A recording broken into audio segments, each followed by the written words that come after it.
po tayo sa search and rescue operation sa pagguho sa isang landfill sa Cebu City. May ulat on the spot si Alan Domingo ng GMA Regional TV. Alan? Connie, patuloy na nadagdagan ang bilang ng mga nasawi sa landslide sa Barangay Binaliw dito sa Cebu City.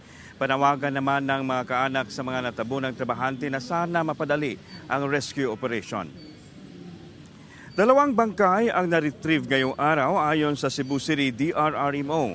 Dahil dito, nasa 8 na ang bilang ng casualty sa pagguho ng kabundok na basura noong January 8 ng hapon at nasa 28 na katao pa ang pinaghahanap. Panawagan ng mga pamilya ng mga pinaghahanap na ipagpapatuloy at paigtingin pa ang isinasagawang search and rescue dahil bilang ang mga segundo.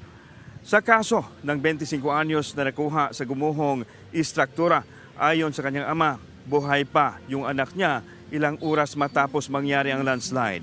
Ayon kay Raymond Andrino na nakausap pa niya ang kanyang anak na sinabihan siya na kakayanin niya. Pinakalma pa umano siya ng anak na si James Carl at sinasabing huwag mag-alala nang hindi makuha ang anak sa kinalagyan makalipas ng 15 oras. Hindi na kinaya ng anak at tuluyang nalagutan ng hininga. Pasado alas 4 ng hapon noong Huwebes na maganap ang landslide. Alas 7 na ng umaga, Biyernes, nakumpirma na namatay si James Carl at alas 4 na ng hapon nang ma-extract ang kanyang bangkay. Sa Barangay Binaliw, nakaborol ang isa naman sa nahukay, si Rowena Ranido.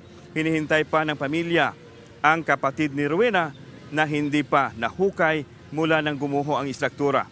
Si Rowena ay nagtatrabaho sa HR office sa private landfill. Nanawagan ang kanyang kabiyak ng tulong para sa naiwan nilang 3 anak. Walang pagod na nag-aabang pa rin sa ground zero ang mga pamilya sa mga trabahante na nasa loob pa ng gumuhong istruktura. Panawagan nila na sana mapadali ang paghuhukay sa kanilang mga mahal sa buhay. Kunig, gate naman ng Cebu City LGU na ginagawa nila ang lahat para mahukay ang lahat na natabunan ng mga trabahante pero may ikukonsidera din sila katulad ng pag-iingat para hindi tuluyang gumuho ang istruktura. Kunig. Maraming salamat, Alan Domingo.